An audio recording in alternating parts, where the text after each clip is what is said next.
क्या आप भी कंफ्यूज है कि घर खरीदना चाहिए कि घर रेंट पे लेना चाहिए? क्या आपके अंदर भी फैमिली डिस्कशन होती है घर खरीद ले कि रेंट पे रहे?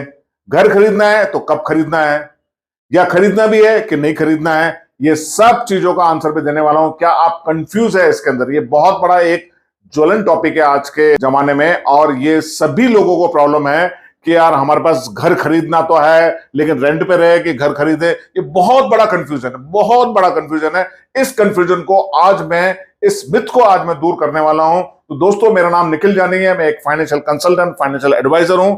बहुत लोगों की हेल्प कर चुका हूं उनके फाइनेंशियल प्लानिंग में। आज मैं आपकी भी हेल्प करूंगा, इसलिए आपकी हेल्प करूंगा जरूर मैं। पर इसको, वीडियो को समझने के लिए आपको अंत तक वीडियो देखेंगे तो हर एक चीज समझ में आएगी और आपका कंफ्यूजन दूर होने वाला है। जो कंफ्यूजन है कि रेंट पे रहना है कि प्रॉपर्टी खरीदना है। तो चलिए इसको शुरू करते हैं। चलिए, मैं जो प्रॉपर्टी अपने को खरीदना है कि रेंट पे लेना है, ये बहुत इंपॉर्टेंट है। तो अपने को सबसे पहले अपने को निकालना है प्राइस टू रेंट रेशियो। तो प्राइस टू रेंट रेशियो क्या होता है? अब ये आप बोलेंगे प्राइस टू रेंट रेशियो निकल क्या होता है, हमें नहीं मालूम है। तो चलिए हम सीखते हैं कि प्राइस टू रेंट रेशियो क्या होता है। तो सबसे पहले हमारे को क्या करने का है, बेसिकली प्रॉपर्टी की प्राइस हमारे को लिख लेने की है। देखिए, प्रॉपर्टी प्राइस पी लिख रहा हूं, पी प्रॉपर्टी की प्राइस। प्रॉपर्टी की price suppose for example 1 crore रुपए है। ये 1 करोड़ रुपए प्रॉपर्टी की प्राइस है। ये 1 करोड़ प्रॉपर्टी की प्राइस है। और उस एरिया में, अब कौन सी एरिया में आप रह रहे हो, जैसे मैं मुंबई में रहता हूं तो मुंबई में आपको बताता हूं कि यहाँ पर 1 BHK की जो कॉस्ट है वो तकरीबन तकरीबन जो है 1 करोड़ 1 करोड़ 20 लाख के आसपास आती है। और 1 BHK का रेंट है 35,000 या 30,000 रुपीज पर month. So 30,000 multiply by, so ये हो गया प्रॉपर्टी की प्राइस। अब हो गया अपना रेंटल प्राइस। जो रेंटल प्राइस है पर मंथ है, पर मंथ है 35,000। अब हमारे को क्या करना है, जैसे कि यहां पर दिखाया हुआ है property price divided by annual rent. तो चलिए अपन एनुअल रेंट को जो 35,000 किया हुआ उसको अपन मल्टीप्लाई कर लेते हैं और डिवाइड करके मैं आपको दिखाता हूं। सबसे पहले हमको ये 35,000 को एनुअल रेंट करना है कि ये एनुअल रेंट कितना होगा। एनुअल रेंट, तो ये एनुअल रेंट 35,000 का कितना होगा, चलिए मैं कैलकुलेटर पे कैलकुलेट करके आपको बताता हूं आपको मैं कितना ये आएगा। सो हमने किया हुआ है, सो 35,000 divided by, sorry not divided by, into 12। सो हमारा ईयरली जो है 4,20,000 हमारा ईयरली हमारा रेंटल आया। तो हमारे को ईयरली रेंटल जो आया है 4,20,000 हमारा ये आ गया एनुअल रेंट। अब हमारी प्रॉपर्टी प्राइस 1 करोड़ की है, तो हमारे को क्या करना है कि 1 करोड़ डिवाइडेड बाय 4,20,000। सो ये रेशो हमारे को बताएगा कि हमारे को प्रॉपर्टी परचेस करनी चाहिए या प्रॉपर्टी को रेंट पे कंटिन्यू करना चाहिए। तो चलिए अब इसको हम वापस कैलकुलेटर पे जाते हैं और कैलकुलेट कर लेते हैं कि इसमें क्या आएगा। तो ये देखिए, ये मैं आप डाल देता हूं यहां पर 1 crore. 1 crore divided by 4,20,000। So ratio क्या आता है 23.80। जब 23.80 आ रहा है तो रेशो जितना हायर होगा उस केस में हमारे को रेंट पे कंटिन्यू करना ज्यादा उचित है रादर देन कि हमारे को बाइंग करना। सो क्यों बाइंग करना है, क्योंकि रेंट जो है 35,000 है। अगर इसी प्रॉपर्टी का रेंट अगर 6 लाख होता, 50,000 होता, तो वो भी कैलकुलेशन में आपको करके दिखा देता हूं कि इन केस अगर ये प्रॉपर्टी का रेंट 35,000 ना होते हुए ये रेंट हमारा 35,000 नहीं है, फॉर एग्जाम्पल अब ये रेंट हमारा आ रहा है 50,000 पर मंथ।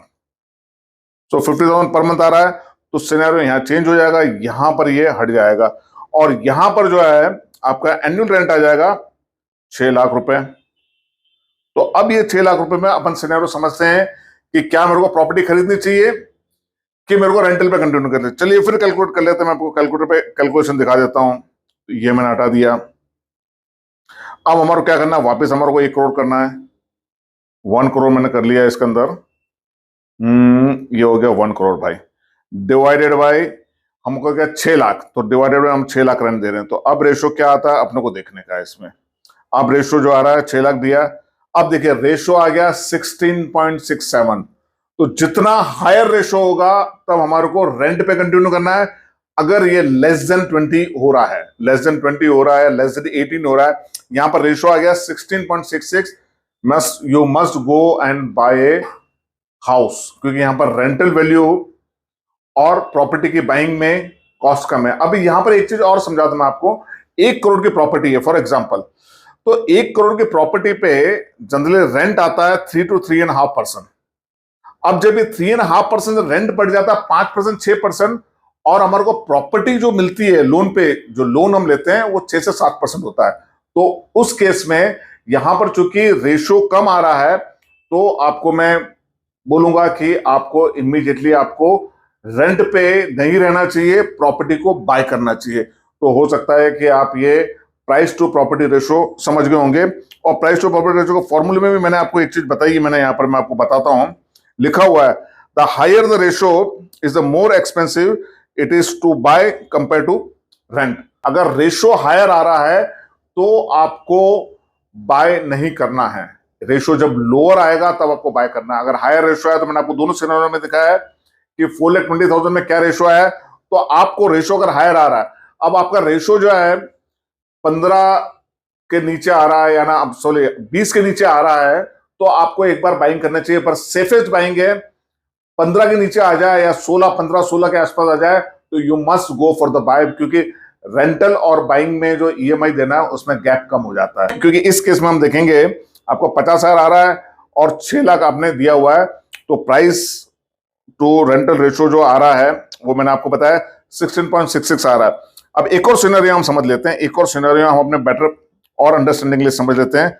सिनेरियो नंबर 3, किसी कारणवश अब रेंट की वैल्यू डाउन हो गई है, किसी कारणवश रेंट की वैल्यू डाउन हो गई है, तो आपको मैं एक और दूसरा का एग्जांपल समझा देता हूं। रेंट की वैल्यू डाउन हो गई है और प्रॉपर्टी की वैल्यू भी थोड़ी सी डाउन हुई है। तो यहां पर प्रॉपर्टी की वैल्यू डाउन हो के ज्यादा डाउन नहीं हुई, यहां पर प्रॉपर्टी की वैल्यू हो गई आपकी 80 लैक्स। 80 लैक्स आपकी प्रॉपर्टी की वैल्यू हो गई है 80 लैक्स। अब 80 लैक्स प्रॉपर्टी की वैल्यू हो गई और रेंटल प्राइस हो गई है, पहले जो 50,000 का मिल रहा था वही फ्लैट अब 20,000 का मिल रहा है, मीन्स 20,000 का मिल रहा है। अब आपका यहां पर price to rental ratio, annual rent हो गया 2,40,000 का आपका, 2,40,000 का एनुअल रेंट हो गया, 2,40,000 का आपका एनुअल रेंट हो गया, 2,40,000 का एनुअल रेंट हो गया। अब हम फिर कैलकुलेट करके समझ लेते हैं कि क्या आ रहा है। ये कैलकुलेशन में मैं आपको दिखा देता हूं। देखिए हमारा क्या है, प्रॉपर्टी की प्राइस होगी 80,000, सॉरी 80,000 नहीं 8 लाख, 8 लाख नहीं 80 लाख भाई, 80 लाख प्रॉपर्टी की वैल्यू हो गई, डिवाइडेड बाय 2,40,000। अब देखिए क्या पर अपना आता है, तो आपको मालूम चल जाएगा कि हमको, तो यहां पर क्या आ रहा है, प्राइस टू रेंट रेशियो 33.33 आ रहा है। इसका मतलब क्या हुआ, हमारे को रेंट पे ही कंटिन्यू करना है, बाय नहीं करना है। Rent is more cheaper than buying. क्यों, क्योंकि हमारे को अगर यही प्रॉपर्टी हम बाय करने जाएंगे तो हमारी ईएमआई ज्यादा आएगी। अभी मैं आपको दूसरा सिनेरियो यहां पर समझाता हूं वापस। अब आप समझ गए कि यहां पर जो रेशो आ रहा है अप्रोक्सीमेटली 33% आ रहा है, price to rent ratio, price to rent ratio. तो ये प्राइस टू रेंट रेशो 33 आ रहा है, तो हमारे को बाय नहीं करना है, रेंट पे कंटिन्यू करना है। अब मैं इन सिनारियों को सबको हटा देता हूं मैं इसके अंदर। अब आप एक और एग्जांपल मैं आपको ये यहां पर जो आपको बताया है कि आपकी अर्निंग कितनी है और आपको हाउसिंग लोन कब लेना चाहिए। अब ये देखिए यहां पर क्या होता है, जब भी हम प्रॉपर्टी खरीदते हैं तो प्राइस टू रेंट रेशो तो आपको निकालना ही निकाले। अगर प्राइस टू रेंट रेशो नहीं भी निकालना है तो बेसिक कैलकुलेशन करने का, आपको बेसिक कैलकुलेशन क्या है कि अगर प्रॉपर्टी की प्राइस, फॉर एग्जांपल प्रॉपर्टी की प्राइस आपकी, प्रॉपर्टी प्राइस 1 करोड़ की है आपकी, ये प्रॉपर्टी प्राइस 1 करोड़ की है, मैं मुंबई के पकड़ रहा हूं, कहीं पे पकड़, तो यहां पर जो रेंटल वैल्यू चल रही है वो 3% चल रही है, 3 to 3.5%।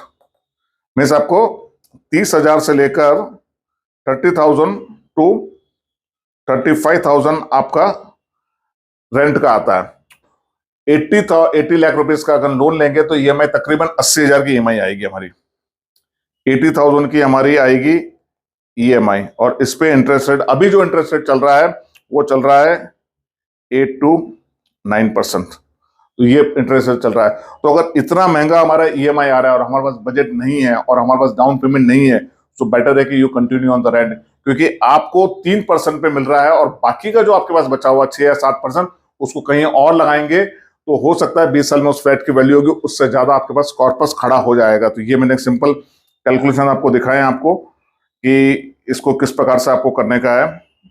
और ये जो इंपॉर्टेंट जो जो मैं पॉइंट्स बताने जा रहा हूं कि अब अपने को रेंट पे रहना है कि बाय करना है, ये आपको प्राइस टू रेंट रेशियो से काफी कुछ हद तक क्लियर हुआ होगा। देखिए, आपने प्राइस टू रेंट रेशियो समझ लिया, ये कैलकुलेशंस इंडिया के अंदर बहुत अच्छा मैंने आपको दिखाया है, आप समझदार दिख गए। लेकिन एक इमोशन होता है भाई, अगर जब इमोशन है, जहां खुशी है, जहां पर एक सपना है, जहां पर एक चर्चा किया जाता है, जहां पर एक सोसाइटी स्टेटस सिंबल है। अच्छा, किराए के घर में रहते हो आप? हाँ यार, किराए घर में तो। अरे आपका अपना घर है, तो ये जो है ना, हाँ आपका अपना घर है, जो चेहरे पे स्माइल आती है ना, अच्छा आपका अपना घर है, ओ किराए पे रह रहे हो। ये चीज भी हमारे समाज में बड़ी चलती है। जब भी पूछता क्या किराए पे लिया आपने, हाँ, तो हमारा घर होना एक बड़ा सपना रहता है। तो अगर ये सपना है, ये इमोशन जुड़ा हुआ है, तो कोई कैलकुलेशन मत देखिए, घर खरीद लीजिए। लेकिन घर खरीदने के पहले आपको कुछ चीजों का ध्यान रखना है। अब आपने सोचा नहीं मेरे को घर, तो मैंने प्राइस टू रेंट रेशियो दिखा दिया कि आप रेंट पे रहना है कि प्राइस पे रहना है, लेकिन अब हमारे को घर खरीदना ही है, तो वो भी मैं आपको बता देता हूं। घर खरीदने के पहले पॉइंट नंबर 1 हमारे क्या सिलेक्ट करना है कि अंडर कंस्ट्रक्शन में जाना है कि रेडी पोजीशन में जाना है। अब अगर अंडर कंस्ट्रक्शन में जाना है तो हमारे को बिल्डर चूज करने पड़ेंगे। बिल्डर चूज करने के बाद हमारे को देखना पड़ेगा क्या वो बिल्डर रेरा में रजिस्टर्ड है। अब यहां पर रेरा पूछेंगे, अब क्या होता है? Real estate regulatory authority, RERA, रेया, रियल स्टेट रेगुलेटरी अथॉरिटी। ये रेरा जो है आप लोगों को मालूम भी होगा, कुछ सालों के पहले गवर्नमेंट ने रेरा को इंट्रोड्यूस करा था। रेरा क्या है? एक रेगुलेटरी बॉडी है, और ये रेरा का काम क्या है? जो RBI का काम है, जो सेबी का काम है। स्टॉक एक्सचेंज में म्यूचुअल फंड को कौन कंट्रोल करता है? सेबी करता है। बैंक को कौन कंट्रोल करता है? RBI करता है।